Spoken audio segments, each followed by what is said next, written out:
Take it, I commanded him. Terrence wasted no time sliding my lacy panties down. Just as we were about to connect, I heard a familiar sound. Wah! No, please, no.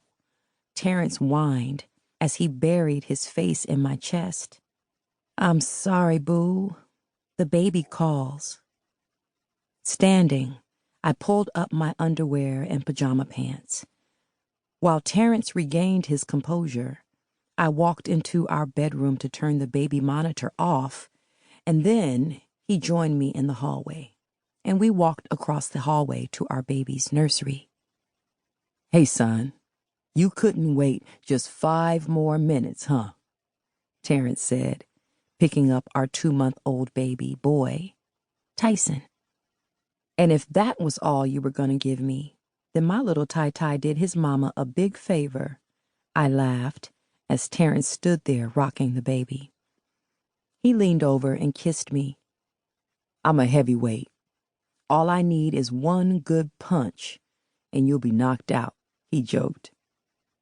I burst out laughing as I grabbed the baby's blanket and turned off the monitor in the nursery. Your cocky ass is too much. Come on, let's head down to the kitchen so I can warm up his bottle. Your son's appetite is increasing. As we walked out of the nursery to the kitchen, I couldn't help but stare at Terrence as he held our son.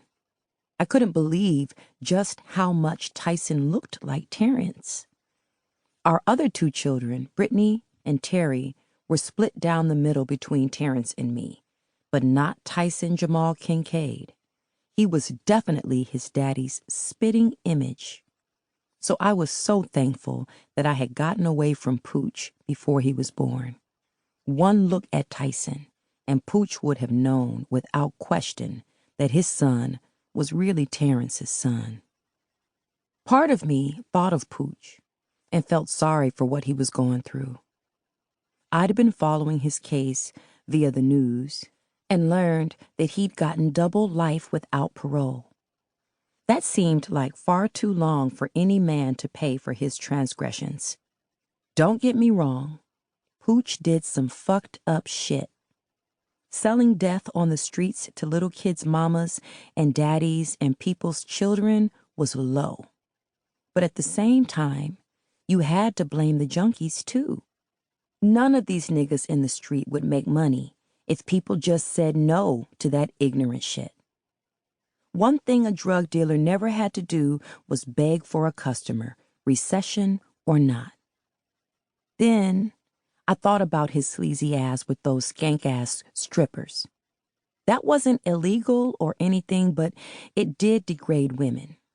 He even had my homegirl, Lucinda, dumb in the head enough to be employed at his establishment.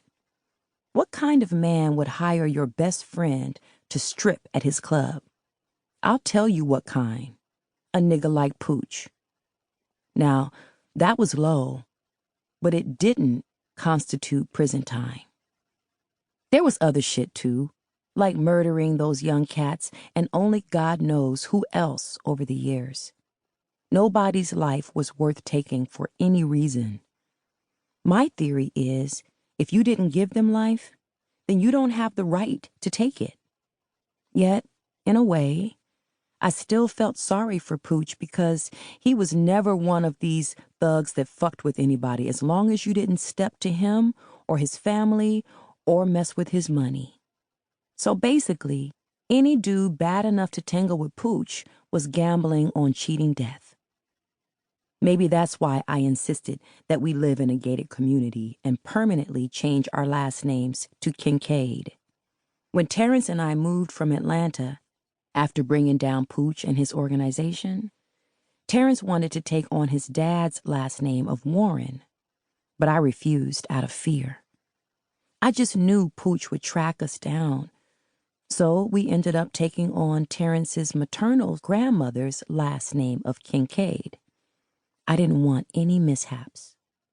Even though Pooch was safely situated behind bars in federal lockup, I still felt unsafe at times. It's almost as if I could hear him.